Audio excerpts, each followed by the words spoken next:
Good afternoon all. Michelle here from the People's Partner. I wanted to jump on here because I've had loads of queries and questions today. Obviously 25th is around the corner and people are worried about consent. People are worried, do they need to email their entire list? And I just wanted to put that to bed slightly. So rather than me repeat myself to individual people, I thought I'll just do one video and get it out there. And also, hi Fatma, and also to let you know that consent is not the only option. Yeah, consent is not the only option. The ICO talks about six ways that you can get consent or to be able to access people's data, and one of them is contract. You might have a contractual obligation. So for me as a HR practitioner, I have a legal and contractual obligation to use people's data, obviously the people that I do HR for. Aslam, Algie, hi guys, please say hello once you're on here. And yeah, if you want to like it, feel free to like it if you think it's useful. Yeah, there's legal obligation. As I've just mentioned, legitimate interest is another word that's being bounded about. Legitimate interest basically just says that do you have, if you have an ongoing relationship with your customer or your consumers, if they've been buying from you, if there's an existing relationship there, you will have legitimate interest. And if you're unsure if you meet the criteria or not, if you type in ICO, legitimate interest assessment, you can go through the assessment yourself and you can find out if you meet the criteria, then you don't need to gain consent. So a lot of people are worried that they're going to lose all these people who have been probably laying dormant in their emails for a number of time, for a long period of time anyway, probably had to go. But yeah, there's other options. So please do not get bogged down with this consent. Some of us have small lists. I have a small list, and actually it's working in my favour that I have a small list actually now. I didn't think so, and it's all about growing your list. But obviously it's making sure that you're being GDPR compliant. So apart from other things, there's here it's got vital interest, public interest as well. So please go on the ICO. Don't go on other people's websites or other people's informations. Just let's stick to the ICO, yeah, and look what they're saying about legitimate interest and consent, and use those two areas as a tool for assessing whether you should be gaining consent, getting reconsent, people opting in, or you can just have you can just keep the current system you have but update your privacy policy. Right, so privacy policy, who we got? Waleed, hi darling. Shelley, hi guys, say hello, show me some love. Right, privacy policy, guys. A lot of people are using templates. A lot of people are using templates from the websites that are out of date, websites that have not updated their policies, and websites that are not GDPR compliant. So please don't just pick, and plus I'm sure there's a breach around IP breaches here as well. All right, so let's please be careful. Do not just pick somebody else's privacy policy and pop your details in and think you're good to go, because your privacy policy must be based on your practices. So everyone's talking about consent, everybody's talking about privacy policy, but I'm not hearing enough people talking about the practices. Your practices have to be compliant, which means, are you making sure your data is secure? Are you making sure you're mitigating against any breaches? So, for example, hi. Oh, hello, Shelley. So, for example, I use this. Most of my data is saved on this. Like many other people have laptops, have phones, and your data is stored on that. But how secure is the device that you're using to access the data? Now, if you're in your privacy policy, you say we keep your data secure, but yet you have no password protection, your laptops or your phones are not encrypted. How is that secure? So you're already in breach. A, you're lying, and you're also in breach because it's not secure, especially if you have devices that are accessible by your children, your husband, your wife, all sorts, and it's just left in your office, or if you're like me, you work from home, it's just at home. It's not secure. So in your privacy policy, you can't say it's secure because it's not really. Your practices have to reflect what's in your policy, and your policy should reflect what you actually do in practice. All right. So you need to, I'm going to have to drill that down. Your practices have to be compliant as well as your policies. Hi, SA. Hi, Toxie. So let's please get that right. And also something else came up today. Remember, the GDPR deadline is the 25th. They say there's no grace period. GDPR doesn't stop and start on the 25th. It continues. So you have to make sure your practices, you're maintaining practices after the 25th.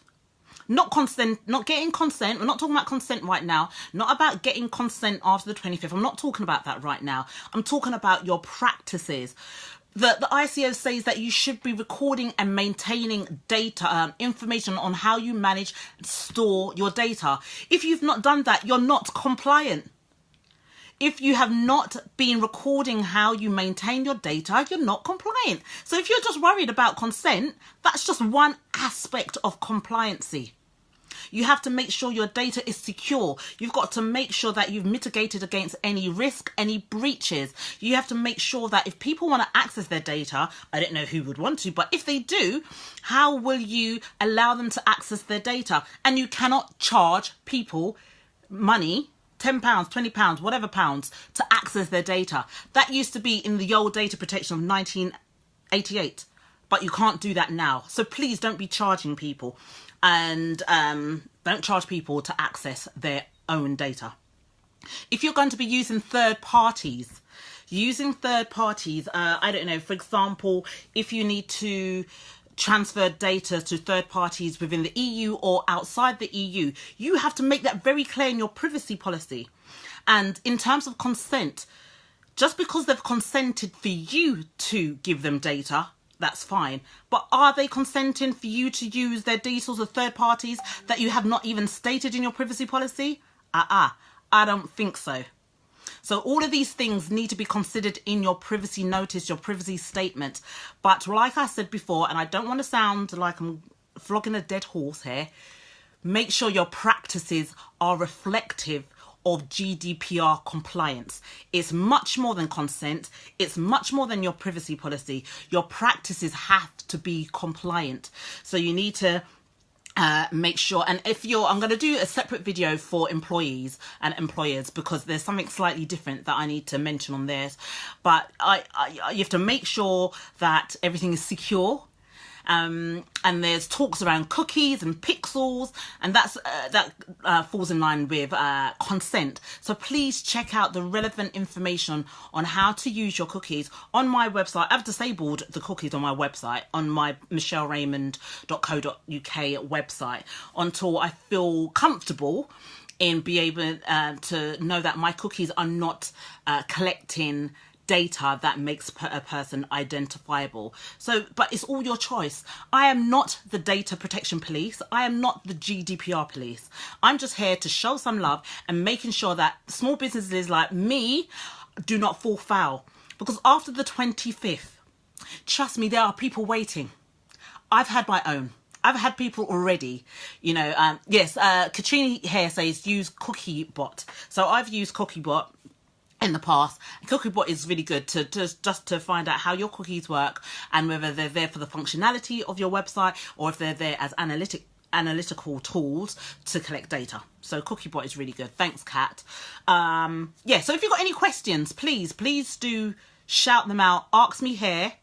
I've got queues of people lined up that I need to speak to today, but I'm hoping this video will shed some light. One other thing. Okay, before I go, one other thing. If you're a data controller, so if you are the person responsible for data, please go on the ICO website and check if you need to register with them. I'm not saying that you have to register. But please check, there is a very short questionnaire, about 5 questions if that asks you a number of questions to find out if you should register with ICO.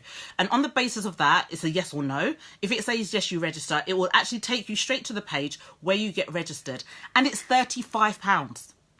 Now, if you are a data protection controller, it's more likely that you would need to register, but just answer those questions. You have to do this as data controllers. I've done it. Many other thousands, I think the last look they said like 500,000 companies have done it.